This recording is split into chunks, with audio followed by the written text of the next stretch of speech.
Talk to us a little bit more about the AI and stuff that you're using for cold calling, and then maybe some like ChatGPT stuff or whatever else that you're using. I'm very curious. Yeah.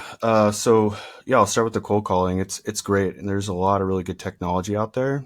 Um, and you could basically program the AI to be a pro at Tom Sawyer, that book or what, like they anything that you want, like they could become a pro at and just know everything about it. And it's not very robotic in that, they have a certain script they have to follow. It could be very conversational. So, I mean, it's pretty intelligent, and there's different voices you could associate with it. And you could just have a conversation with it. And what I'll do is I'll try to break it when I program it a certain way. I'll try to break it. Like I'll mess with it and see what it's what it says back to me. But yeah, there's of course certain questions you want it to ask, maybe about the property, and of course gauge the interest of the person. It could transfer to you, or it could transfer to one of your VAs.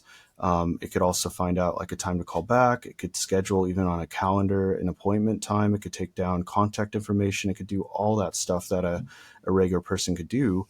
But it's not, you can't think of it like a robot where it calls and it asks certain questions, and if they answer it a way that it's not scripted, it's going to sound robotic or like break or like repeat itself. It doesn't necessarily do that. It's able to just adapt to the conversation, and the more you train it, the better.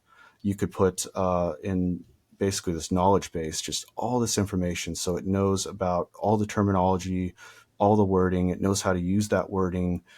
The better you train it, the more smart it's going to sound. And I don't have a huge rate of people knowing it's AI or questioning it. There used to be a big delay when it would call people and respond, and we would get around that by just saying, hey, by the way, some people have noticed there's a delay.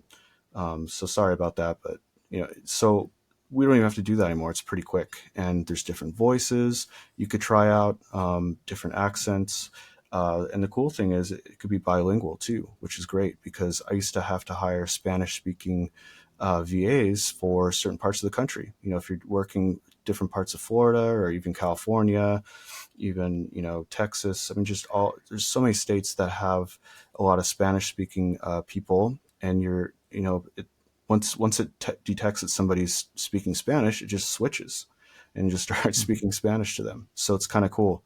So it's super powerful, and we're just at the beginning. I mean, we think this is like mind blowing, and it is mind blowing. We never had this kind of technology, but it is bettering itself at a very fast rate.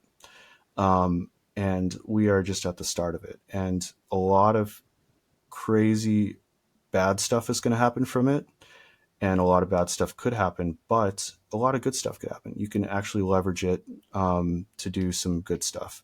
I could see how there's a lot of malicious stuff, a lot of deep fakes and crazy stuff that's going to come out of this. But as a business owner, you could leverage it for some good stuff. And I don't necessarily think that it's bad to use AI.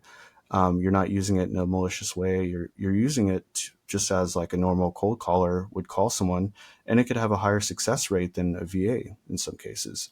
It's just great. And I use it for video. I use it um, for editing photos. I've written business plans using it, just like here's this, dot, dot, dot. Here's a bunch of bullets of all the key aspects of this business plan. And it spits out like a 10-page amazing business plan. You could say, I want it as a Word document. It could do certain things and make an Excel spreadsheet if you want.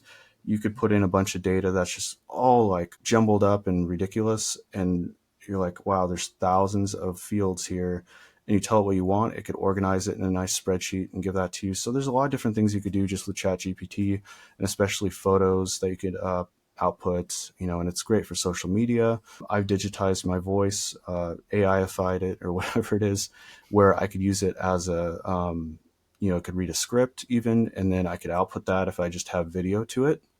On this recording, I could talk naturally, but if you ask me to like read a script, I could show you on my phone the number of takes I've had before. It gets ridiculous. Like I'll have like 100 takes for like one video. You know what I mean? If I'm like reading a script, even like a 1 minute script trying to make a video, it's like I do a million takes. Whereas like naturally I could talk, but yeah, so it's like I either do that or I use AI. If I'm just going to have a background video, maybe I put it up with B-roll. Why not just do my voice in AI and just like output in like 2 minutes or something like that? So that's really helped. And there's a time savings involved with that. So Hmm. it's super, super powerful just with what it could do. And it saved me. Actually, I made a legal contract the other night. I'm actually doing AI for clients. My team were installing it for people too, if anyone's interested in that. But for a new client, I just wanted to put together a basic legal contract. So I put all the parameters in. I said what type of contract it is, and I put all the legal speak in there and structured it just as something I could have paid a lawyer to do. I'm sure a lawyer would do a better job, but something basic. It can do things like that. I've had it do operating agreements for LLCs.